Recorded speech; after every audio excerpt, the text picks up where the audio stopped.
నమస్కారం. న్యూస్ 9 టీవీకి స్వాగతం. పల్లెల్లో గుడుంబ ఏరులై పారుతుంది. పట్నాల్లో డ్రగ్స్ మత్తు వణికిస్తోంది. ఒకవైపు ప్రాణాలు తీసే నాటుసారా, మరోవైపు యువతను బలి తీసుకుంటున్న కొకైన్, హెరాయిన్, ఎండిఎంఏ. అసలు మన రాష్ట్రాల్లో ఏం జరుగుతుంది? కేవలం 10 రోజులు ఎక్సైజ్ శాఖ కన్నెర్ర చేస్తే బయటపడ్డ సంచలన నిజాలు చూసి రాష్ట్ర ప్రజానికం ఉలిక్కి పడుతుంది. గత 10 రోజులుగా ఎక్సైజ్ శాఖ చేసినటువంటి సర్జికల్ స్ట్రైక్స్, మద్యం, డ్రగ్స్ మాఫియా గుండెల్లో రైళ్లు పరిగెత్తుతున్నాయి. జూన్ 12 నుంచి 21 వరకు జరిగిన మెగా ఆపరేషన్ లో కళ్ళు చెదిరే, మైండ్ బ్లాంక్ అయ్యే వాస్తవాలు వెలుగు చూశాయి.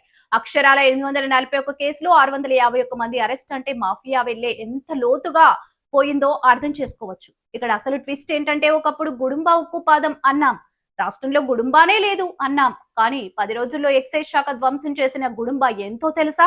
ఏకంగా 64,435 లీటర్లు. వినడానికి షాకింగ్ గా ఉంది కదూ.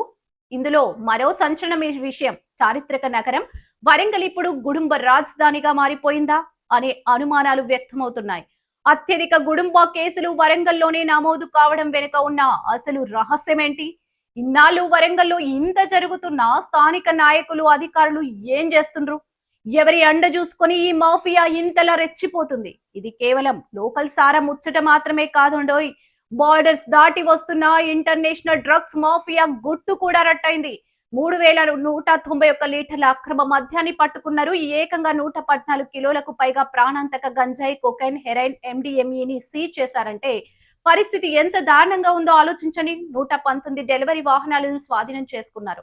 ఇప్పుడు ప్రజల ముందున్న అతిపెద్ద ప్రశ్న ఒక్కటే, ఈ పట్టుబడ్డ 651 మంది కేవలం బ్రోకర్లు, చిన్న చిన్న స్మగ్లర్లు మాత్రమేనా? అసలు తెర వెనుక ఉంది వేల కోట్లు ఆడిస్తున్న బడాబాబులు ఎవరు? వాళ్ళ పేర్లు ఎందుకు బయటకు రాలేదు? ఎక్సైజ్ శాఖకు ఈ తీగ లాగితే డొంకంతా కదిలే దమ్ముందా, లేదా ఎప్పటిలాగే కింది స్థాయి వాళ్ళను బలి పశువులను చేసి చేతులు దులుపుకుంటారా?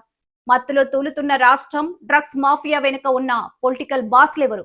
చూస్తూనే ఉండండి న్యూస్ 9 టీవీ.